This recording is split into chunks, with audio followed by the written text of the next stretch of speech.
Familia, buenos días. Muchas bendiciones para cada uno de ustedes. Que Dios les bendiga, amigos, hermanos en la fe. Bendiciones hasta que sobren y abunden. Feliz principio de semana para todos. Como siempre, le damos las gracias a Dios porque se acordó de abrir nuestros ojos. Gracias, papá, por el don de la vida. Te alabamos, Dios. Te bendecimos, exaltamos tu presencia en nuestras vidas, Señor. Solo a ti te llamamos milagroso. Abres camino, cumples promesa, luz en tiniebla. Mi Dios, así eres tú. Así eres tú. Bendito sea, Señor. Mis hermanos, y no sé si todos ustedes escucharon el mensaje del sábado. Tampoco sé si todos ustedes leyeron el capítulo 21 del libro Segunda de Samuel. El pasado sábado yo di unas pinceladas de esta historia. Para mí es una de las historias más impresionantes del Viejo Testamento. Es una historia que nos demuestra lo que es una fe inquebrantable. Pero también nos enseña la dimensión del amor de una madre. Lo que una madre es capaz de hacer por un hijo. Pero de esta historia, varias cosas me llamaron la atención. Y creo que tendré que tomarme 2 o 3 días para hablar de las enseñanzas que tiene esta historia. Y creo que ayudaré a muchas personas a transicionar. Lo llevaré como en un paso rápido a un nuevo nivel de fe en el nombre de Jesús, a un nuevo nivel de entendimiento de las Escrituras. Porque como siempre he dicho en la Biblia, los puntos y la coma hablan. Cada historia tiene X o Y cantidad de enseñanza.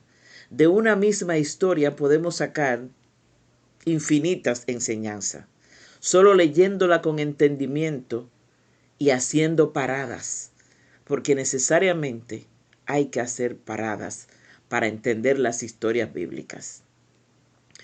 Y la enseñanza número 1 que me deja esta historia, la encontramos en el versículo 1.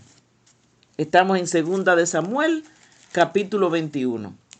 Pero vemos que en el versículo 1, en el versículo 1, David habla con Dios, porque en sus primeros 3 años de reinado hay una hambruna tremenda.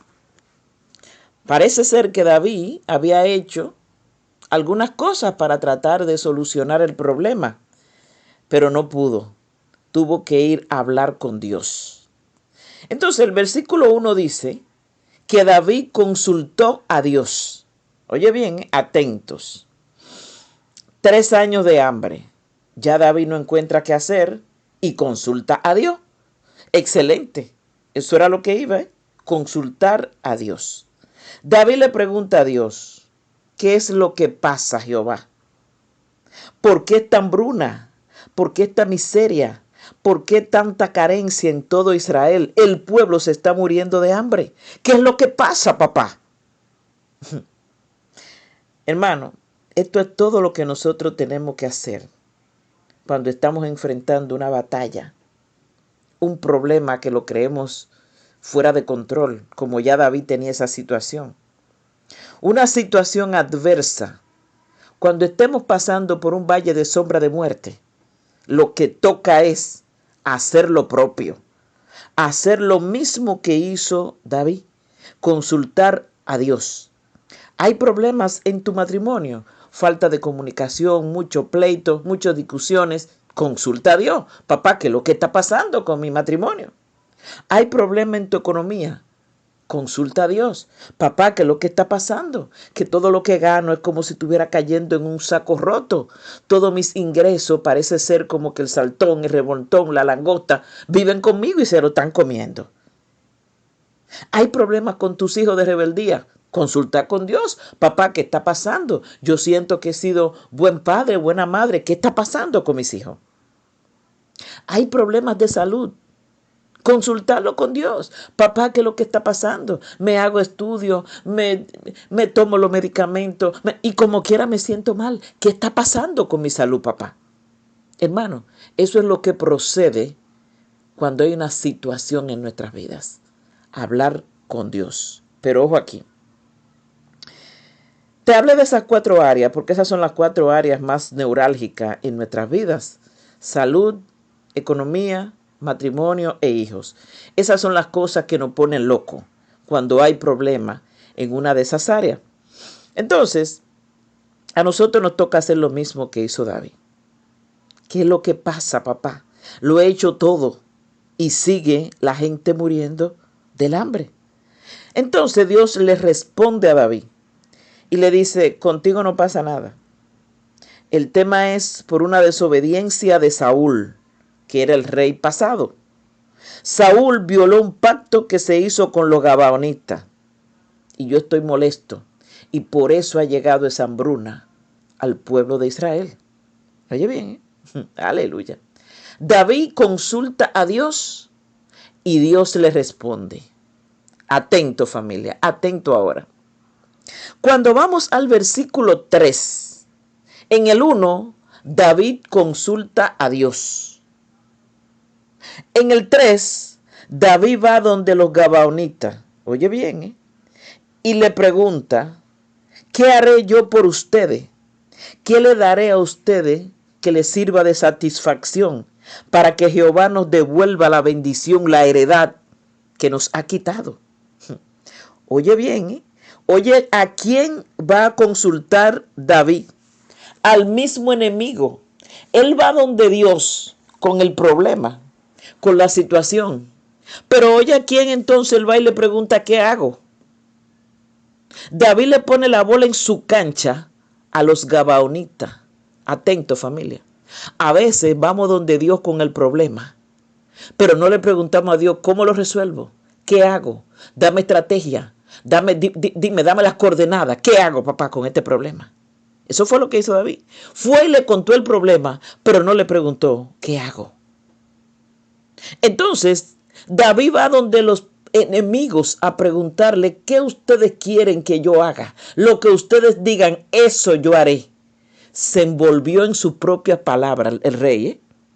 Lo que ustedes quieran, yo haré. Eso dice el versículo 3. Yo lo invito a ustedes a que lo lean. David va donde los gabaonitas y le pregunta, ¿qué haré por ustedes? Haré lo que ustedes digan. Y ellos, raudo y veloz, le dicen a David, entréganos 7 hijos de los de Saúl para ahorcarlos delante de Jehová. Oye bien, hasta le dijeron lo que querían y qué iban a hacer con ellos. Ojo aquí, mis hermanos. El rey David aquí pensó con el estómago. El rey David aquí pidió desde el problema, pidió desde la necesidad. Y nosotros no podemos hablar ni pedir desde el problema ni desde la necesidad. David no habló con sabiduría, no habló palabras sazonadas. Si David va donde Dios con el problema y le dice, ¿por qué tenemos 3 años de hambre? Y Dios le dice, ¿por qué? Entonces la próxima pregunta de David era preguntarle a papá, ¿qué hago entonces? ¿Cómo resolvemos esto? No al pueblo enemigo, no a los gabaonitas. Y aquí está la primera enseñanza, hermanos.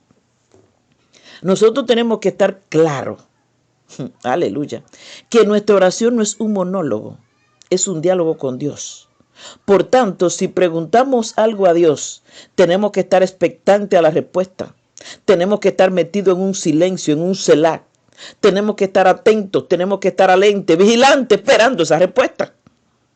Si en tu casa hay un problema, no solo vaya donde Dios con el problema. También pregúntale cómo lo resuelvo, qué hago, dame estrategia, dame coordenada, dame herramientas nuevas. Me está pasando esto con mi matrimonio, está pasando esto con mis hijos, está pasando esto con mi finanzas. Mira mi situación de salud, ¿qué hago, papá? David sabía que Dios podía darle estrategia. Porque David en otras ocasiones había hecho lo mismo. Por ejemplo, cuando David se enfrentó con los filisteos, él fue y consultó a Dios y le preguntó, ¿lo mato a todos? Y Dios le dijo, no, no lo mate, rodéalo. O sea, David sabe que a Jehová había que consultarlo. Hermano, Dios da las estrategias.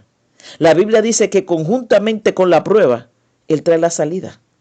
Aquí entendemos claramente que cuando hacemos las cosas con nuestra fuerza, cuando hacemos las cosas a nuestra manera, hay problema, hay tristeza. Porque dice la palabra que nadie es fuerte en su propia fuerza. Me imagino yo el dolor para David con esa petición que le hicieron los gabaonitas. Pero el rey no tenía otra cosa que hacer. Fue el mismo rey que le preguntó. Y la palabra de un rey tenía mucho peso. No había vuelta atrás. Ya él le había preguntado a los gabaonitas, ¿qué hago? Lo que ustedes digan, haré. Cuidado, cuidado, hermanos. Esto se llama tener una lengua precipitada. Cuidado. Y esta historia me trae a la memoria una historia que hay en el libro de Jueces, que en una ocasión fue Jefté, uno de los jueces, y ganó una victoria. Y estaba tan contento porque ganó esa victoria que dijo, la primera persona que salga a recibirme, lo voy a decapitar. Eso es como hacer un sacrificio. Eso es como darle gracias a Dios por la victoria que le dio. La primera persona cuando yo llegue, que salga a felicitarme, a celebrar, le arranco la cabeza. Hermano, ¿y sabe quién salió a recibirlo? La única hija que él tenía. Aleluya. Aleluya. Cuidado con la lengua precipitada, mujer. Cuidado con la boca precipitada, varón. David se precipitó. La hambruna lo desesperó. A David se le olvidó el Dios que a él le servía, el Dios que estaba con él, el Dios que lo ungió como rey. David le faltó dominio propio. A David le faltó sabiduría, tanto para consultar con Dios como para hablar con los gabaonitas. Cuidado, hermano. Cuidado cuando nos precipitamos hablando, haciendo promesas que sabemos que no vamos a poder cumplir. Cuidado. Dice el libro de Santiago, capítulo 1, versículo 5. Todo aquel que esté falto de sabiduría, pídala a Dios, que Él la da abundantemente y sin reproche. Alabanzas al Señor, alabanzas al Señor. Mañana continúo con la segunda enseñanza de esta historia. Amén.